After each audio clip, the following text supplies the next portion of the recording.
Hi friends, welcome back to my channel. ఈరోజు రంగుల రత్నం serial latest episode promo అయితే చాలా ఎక్స్ట్రాడినరీగా ఉందండి. మీకు కానీ రామ్ సీత జెంట్ నచ్చినట్టయితే నా వీడియోని ఒక లైక్ చేసేయండి. లైక్తో పాటు హ్యాపీ కూడా చేశారంటే నా వీడియో ఇంకొంతమంది రీచ్ వెళ్తుంది. మీకు కానీ రామ్ సీత మళ్ళీ కలిసిపోవాలి, జంటగా ఉండాలనుకుంటే కామెంట్ సెక్షన్లో మీ అభిప్రాయం తెలియజేయండి. ఇంకా సీరియల్ స్టార్టింగ్లోనే మనకి శశి డీపీతో ఫోన్ మాట్లాడుతూ ఉంటుంది. డాడ్, ఇక్కడ ఇంట్లో జరుగుతున్న విషయాలన్నీ మీకు తెలుస్తున్నాయా లేదా? అసలు ఇక్కడ ఈ రామ్ గడ్ ఎంత పని చేశాడో తెలుసా? ఉన్న పలంగా లాయర్తో మాట్లాడి ఆ బాలుగాడికి ఖచ్చితంగా బెయిల్ ఇప్పించాలని చాలా ట్రై చేస్తున్నాడు డాడ్. అక్కడ ఉన్న డీపీ మాట్లాడుతూ, ఏంటమ్మా నువ్వు చెప్పేది? ఆ రామ్ గడికి ఉన్న పలంగా బాలుగాడి మీద అంత ప్రేమ వచ్చేసింది ఏంటి? అయినా ఎలాగైనా బాలుగడికి రామ్ చేత అసలు బెయిల్ రాకుండా చూడాలి. ఎందుకో తెలుసా? ఒకవేళ బాలుకి రామ్ వల్ల బెయిల్ వచ్చిన విషయం బాలుకి కానీ తెలిసిందనుకో, వాడు మన చెప్పు చేతుల్లో తప్పించుకుంటాడు, వాడు వైపు తిరిగిపోతాడు మళ్ళీ. అందువల్ల ఎట్టి పరిస్థితులను వాడి చేత బెయిల్ రాకుండా చూడాలి. అర్థమవుతుందా నీకు? అదే కదా డాడ్ నేను చెప్తుంది. ఆడు అసలు బెయిల్ ఇప్పించడానికి చాలా ట్రై చేస్తున్నాడు. అప్పుడు ఇందాక నేను ఇంట్లో పెద్ద గొడవ పెట్టి ఎట్టి పరిస్థితుల్లోనూ నువ్వు ఒకవేళ బెయిల్ గాని ఇప్పిస్తే బాలు కూడా బయటికి రాడు అని ఖచ్చితంగా వాడు బ్లాక్మెయిల్ చేశాను. ఎలాగైనా మా అత్తగారే బెయిల్ ఇప్పించాలని ఒక కండిషన్ కూడా పెట్టాను. అందువల్ల మీరు కంగారు పడకండి డాడ్, ఇంట్లో ఉన్న పరిస్థితులన్నీ నేను చూసుకుంటాను. మీరు మటుకి ఇంట్లో వాళ్ళు ఎవరైనా బెయిల్ ఇప్పించాలని ట్రై చేస్తే మటుకి ఆ బాలుగాడికి బెయిల్ రాకుండా మటుకి చూసుకోండి. అర్థమవుతుందా? సరేనమ్మా శశి, నేను చూసుకుంటాను కదా. నువ్వు మటుకి ఇంట్లో వాళ్ళకి ప్రతి క్షణం నరకం చూపిస్తూ ఉండు. అసలు ఈ విషయాలన్నీ నువ్వు బాలు కూడా తెలియజేయాలి. ఎందుకో తెలుసా?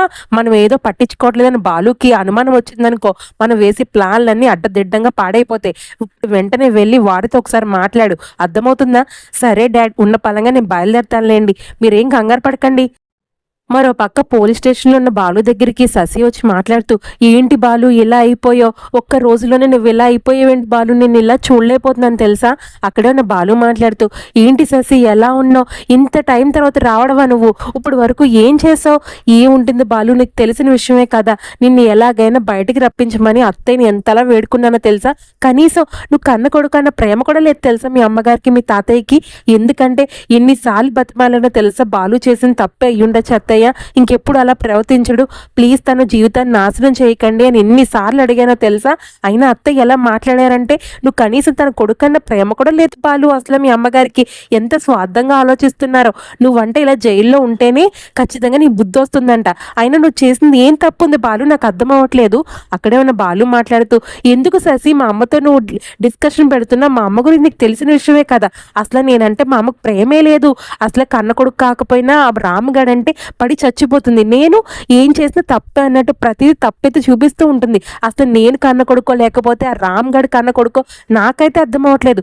ఇన్ని రోజులు మా అమ్మ మీద నాకు ఎంతో ప్రేమ ఉండేసాసి, ఎప్పుడైతే నన్ను అరెస్ట్ చేయించి జైల్లో కూర్చోబెట్టిందో అప్పుడే నాకు అర్థమైంది, నా అన్న వాళ్ళు ఎవరు నాకు సొంతం కాదు, నా భార్య నా మామగారు మాత్రమే నాకు సొంతమని. అందువల్ల నువ్వు ఎప్పుడు నన్ను విడిపించమని మా అమ్మని కానీ మా తాతయ్యని కానీ నువ్వు అసలు ఎప్పుడు ప్రాధేయపడద్దు శశి, ప్లీజ్ నేను చెప్పిన మాట విను. అయినా మీ డాడీ ఏం చేస్తున్నారు? మా ఆయనకి ఖచ్చితంగా నాకు బెయిల్ ఇప్పించమని చెప్పు శశి. అక్కడే ఉన్న శశి మాట్లాడుతూ, ఏంటి బాలు, మా డాడ్ నీ గురించి ఎంత కష్టపడుతున్నారో బయట నీకు తెలియట్లేదు బాలు. ఆయన ఎంతలా ట్రై చేస్తున్నారో తెలుసా? నాకన్నా నువ్వంటేనే ఆయనకి ఎంత ప్రేమో తెలుసు కదా. ఖచ్చితంగా నీ గురించి కష్టపడుతూనే ఉన్నారు. ఆయన ఎక్కని గడపలేదు తెలుసా నీకు బెయిల్ రావాలని? ఎంతమంది లాయర్స్ దగ్గర వెళ్తున్నారో కానీ నీకు బెయిల్ రాకుండా రామ్ గడ్ ఎంత ప్లాన్ చేశాడో తెలుసా? వెళ్ళిన ప్రతి చోట మా నాన్నకు అవమానమే. ఎంతలా అవమానిస్తున్నారంటే, అటెంప్ట్ టు మర్డర్ కేసు ఉన్న వ్యక్తికి మీరు ఎలా బెయిల్ ఇప్పిస్తారు అని మన డాడ్ని అనరాని మాటలు అంటున్నారంట. కానీ మా డాడ్ మటుకి అవమానపడకుండా ఖచ్చితంగా నా అల్లుడిని ఎలాగైనా బయటకు తీసుకురావాలని ఆయన ఎంతో ట్రై చేస్తున్నారు బాలు, నువ్వు కంగారు పడకు. అక్కడున్న బాలు మాట్లాడుతూ, ఏంటి శశి నువ్వు చెప్పేది? ఆ రామ్ గడ్ అంత నమ్మక ద్రోహం చేస్తున్నాడా? వాడు తెలుసా మొన్న నా దగ్గరికి వచ్చి ఏం మాట్లాడాడో? ఎట్టి పరిస్థితుల్లోనూ నన్ను ఖచ్చితంగా బెయిల్ ఇప్పించి జైలు నుంచి బయట తీసుకొస్తానన్నాడు. కానీ వాడే నాకు బెయిల్ రాకుండా అడ్డుపడుతున్నాడా? అంటే వాడిని అసలు నమ్మకూడదు శశి. నేను బయటకు వచ్చాక వాడికి నేను ఏంటో చూపిస్తాను. ఇన్ని రోజులు పోనీలే అని వదిలేశాను శశి, కానీ ఇంతలాగా నాకు నమ్మక ద్రోహం చేసి బెయిల్ రాకుండా ఆఖరికి నా మామగారిని కూడా అవమానిస్తున్నాడంటే వాడు ఎంత దిగజారిపోయాడో నీకు అర్థమవుతుంది కదా. అక్కడే నా శశి మాట్లాడుతూ, అదే కదా బాలు నేను కూడా చెప్తున్నాను. అసలు రామ్ కానీ మీ అమ్మగారు కానీ అందరూ మోసగాళ్లే. ఎందుకో తెలుసా?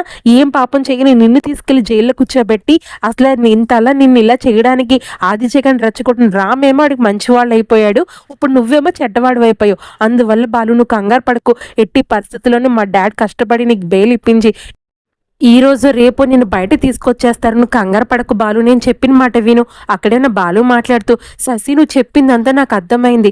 కానీ నేను ఎప్పుడో నన్ను అరెస్ట్ చేస్తే ఇప్పుడు వరకు రాలేదు చూడు నువ్వు చూడ్డానికి. అక్కడే ఉన్న శశి మాట్లాడుతూ, ఎందుకు బాలు అలా అంటావు? నిన్ను అలా చూస్తూ జైల్లో బాధపడుతూ ఉంటే నేను చూడలేను తెలుసా? అందువల్లే ఎంత బాధ అనిపించినా ఇక్కడే ఇంట్లో ఉండిపోయాను తప్ప నన్ను చూస్తే నువ్వు ఇంకా ఫీల్ అవుతావు కదా. అందువల్లే బాలు నా మనసుకి బాధ అనిపించినా నేను చూడడానికి రాలేదు. అక్కడే ఉన్న బాలు మాట్లాడుతూ, శశి నాకు అర్థమైంది. నేనంటే నీకెంత ప్రేమో, కానీ నిన్ను చూడకుండా నేను ఉండగలనా? ప్లీజ్ శశి నువ్వు ఒక్కొక్కసారి వస్తూ చూస్తూ ఉండు నన్ను. సరే బాలు నువ్వేం బాధపడకు. ఇంక నుంచి నేను వస్తూ ఉంటాను కదా. మరో పక్క ఆశ్రమంలో సీత ఆలోచిస్తూ ఉంటే అక్కడికే వచ్చిన శాంతం మాట్లాడుతూ, ఏంటమ్మా జానకి నీతో కొంత మాట్లాడాలి నేను. అక్కడే ఉన్న సీత మాట్లాడుతూ, ఏమైంది శాంతమ్మ, నాతో ఏం మాట్లాడాలి? ఏం లేదమ్మా జానకి, ఇందాక మన ఇద్దరు హాస్పిటల్కి వెళ్ళాం కదా, ఆ కారు దిగగానే ఎక్కడికి వెళ్ళిపోయావు అమ్మా నువ్వు? ఎంత వెతుక్కున్నానో తెలుసా? ఆ పిల్లాడు ఎవడో మనం డ్రాప్ చేయడానికి వచ్చాడు కదా, ఆ రోజు మనల్ని హెల్ప్ చేసి హాస్పిటల్లో దింపడానికి వచ్చాడు, ఆ అబ్బాయి కూడా ఎత్తికాడు తెలుసా నిన్ను? అలాంటిది ఉన్న పలంగా ఎలా మాయమైపోయావు అమ్మా? అక్కడే ఉన్న సీత మాట్లాడుతూ, లేదు శాంతమ్మ, నాకెందుకు కొంచెం కళ్ళు తిరిగినట్టు అనిపించింది. అసలు అంత ఎండలో వెళ్ళాం కదా, అందువల్లే. మళ్ళీ నాకు కూడా ఆరోగ్యం బాగాలేకపోతే నువ్వు కంగారు పడిపోతావని పక్కకెళ్ళి నీడలో కూర్చున్నానమ్మా. ఏం జరిగింది? అక్కడే నా శాంతం మాట్లాడుతూ, ఏం లేదమ్మా జానకి, నీకు చెప్తూనే ఉన్నాను నువ్వు అక్కర్లేదు, నేను ఒక్కదాన్నే ఆ అమ్మాయిని తీసుకెళ్తాను హాస్పిటల్ కానీ నువ్వేమన్నావు? అబ్బే వద్దు, నేను వస్తాను, నేను సహాయం చేస్తాను. చూడు ఏం జరిగిందో. ఒకవేళ కానీ జరగరాని జరిగిందంటే అసలు కౌశల్యమ్మ గారు నన్ను క్షమిస్తారా? ఇంకెప్పుడైనా నేను చెప్పిన మాట వినమ్మా. నేను చెప్పినట్టు విని నువ్వు ఆశ్రమంలో ఉండి రెస్ట్ తీసుకో. ఎందుకమ్మా నీకు ఇలాంటి పనులు? నువ్వు అసలుకే ఒట్టి మనిషి కూడా కాదు. ఒకవేళ మానసమ్మకి కానీ నేను అలాగా ఎవరికి చెప్పకుండా హాస్పిటల్ తీసుకొచ్చాను, నీకు ఇలా ఆరోగ్యం చెడిపోయిందని తెలిసిందనుకో, కౌసల్య అమ్మగారు కానీ మానసమ్మ కానీ నన్ను ఏమనుకుంటారు? వాళ్ళు చెప్పిన మాట వినకుండా నేను బయట తిప్పేసానని నన్నే కదా నిందిస్తారు. ఎందుకమ్మా నన్ను ఇలా బాధపడతావు? అక్కడే ఉన్న జానకి మాట్లాడుతూ, అయ్యో శాంతమ్మ, నీకు ఆల్రెడీ చెప్తూనే ఉన్నాను, నేను ఒక చోట కూర్చోలేను, ఏదో ఒక పని చెప్పండి అని. అందువల్లే శాంతమ్మ ఇంక నుంచి నేను బయటకు రాని, కానీ ఇంట్లోనే ఇలా ఆశ్రమంలో ఏదైనా వంట పని కానీ ఏమైనా వడ్డించే పని కానీ నేను తోట పని చెప్పండి అమ్మా. నాకు ఇలా ఒక్కదాన్ని ఇలా కూర్చుని ఉంటే మనసు అసలు ప్రశాంతంగా ఉండట్లేదు శాంతమ్మ. అక్కడే ఉన్న శాంతం మాట్లాడుతూ, సరేనమ్మా జానకి, ఇంక నువ్వు చెప్పినట్టే నేను చెప్తాను కదా. నీకెప్పుడు నీ ఖాళీ లేకుండా మనసు ఎప్పుడు ప్రశాంతంగా ఉండకుండా ఏదో ఒక పని నీకు చెప్తూనే ఉంటాను. అందువల్ల నువ్వు కంగారు పడకు, అంతే తప్ప బయటికి వెళ్తున్నప్పుడు నేను వస్తానని మటుకి నాతో పోరు పెట్టుకోకు, అర్థమైందా? సరే శాంతమ్మ, మీరు చెప్పిన మాటే వింటాను, ఇంకెప్పుడు బయటకు రాను, అర్థమైందా? మరో పక్క రాణి ఆలోచిస్తూ ఉంటే అక్కడికే వచ్చిన శశి మాట్లాడుతూ, ఏంటత్తయ్య తెగ ఆలోచించేస్తున్నట్టున్నారు? అయినా బాలు గురించే కదా మీ ఆలోచన అంతా. అక్కడే ఉన్న రాణి మాట్లాడుతూ, అవునమ్మా, నా కొడుకు బాలు గురించి ఆలోచిస్తున్నాను. ఇలా ఆలోచించడం కూడా తప్పేనా ఏంటి? ఏం లేదత్తయ్య, ఇలా ఆలోచించే బదులు వెళ్ళి బాలుని విడిపించుకుని తీసుకురావచ్చు కదా. అలా బాలుని విడిపిస్తారా లేదా? కానీ మీరు ఎప్పుడు విడిపిస్తారో కొంచెం చెప్తే నాకు అర్థమవుతుంది కదా అత్తయ్య, ప్లీజ్ చెప్పండి. అక్కడున్న రాణి మాట్లాడుతూ, ఓహో, నీ భర్త మీద నీకు అంత ప్రేమ ఉన్నప్పుడు మీ నాన్న నువ్వు అంత ప్రేమ ఒలగబోసేస్తున్నారు కదా నా కొడుకు మీద, మీరే వెళ్ళి విడిపించవచ్చు కదా. అంత పంతం ఎందుకు నేనే విడిపించాలని? అయినా నేను విడిపిస్తేనే బాలు బయటకు వస్తాడని నువ్వు ట్రై చేస్తుంటే ఎప్పుడు బయటకు వస్తాడో తెలుసా? నువ్వు ఎప్పుడైతే చనిపోతావో అప్పుడే వాడు బయటకు వస్తాడు. ఎప్పుడైతే వాడి తప్పులన్నీ వాడు అర్థం చేసుకుని పశ్చాత్తాపడి, నేను తప్పులు చేశానమ్మా, నన్ను క్షమించు, నన్ను ఇంకా నిందించుకొని అప్పుడైతే నా కాళ్ళ మీద పడి వాడు నమస్కరిస్తాడో అప్పుడు మాత్రమే వాడికి నేను బెయిల్ ఇప్పించి బయటికి రప్పిస్తాను. అర్థమవుతుందా? అదేంటి అత్తయ్య ఎలా మాట్లాడుతున్నారో? మీకు ఆల్రెడీ చెప్పాను నేను, ఒకవేళ మీరు కానీ బాలుకు బెయిల్ ఇప్పించకపోతే నేను ఖచ్చితంగా సూసైడ్ చేసుకుని చచ్చిపోతానని. అక్కడ నా రాణి మాట్లాడుతూ, ఏంటమ్మా శశి, మొన్నేమో రాము బెయిల్ ఇప్పిస్తానంటే చచ్చిపోతానని బ్లాక్మెయిల్ చేసావు, ఇప్పుడు నేను బెయిల్ ఇప్పించకపోతే చనిపోతాను అంటున్నావు. ఏంటమ్మా ఇది? మీరిద్దరు ఇలా తయారయ్యారేంటి? అసలు రోజు రోజుకి వాడేదో దిగజారిపోతుంటే నీ ఆలోచనలు కూడా ఇంకా దిగజారిపోతున్నాయి. ఎందుకు శశి ఇలా ట్రై చేస్తున్నావు ఏదో ప్రూవ్ చేయాలని? నాకు అర్థం అవట్లేదు, ఏం చేద్దాం అనుకుంటున్నాను నువ్వు అసలు బాలుని? అక్కడ ఉన్న శశి మాట్లాడుతూ, ఏంటత్తయ్య, నేను మీ బాలుని విడిపించమంటుంటే మీకు ఎందుకు అంత పట్టుదల? ప్లీజ్ అత్తయ్య, నేను చెప్పిన మాట వినండి. ఇప్పుడే బాలు దగ్గరికి వెళ్ళి మాట్లాడొచ్చాను, తను ఎంత బాధపడుతున్నాడో తెలుసా మీ గురించి. ప్లీజ్ అత్తయ్య, నేను చెప్పిన మాట వినండి. ఎలాగైనా బాలుని విడిపించండి అత్తయ్య, నేనైతే లోపలికెళ్తున్నాను సరేనా?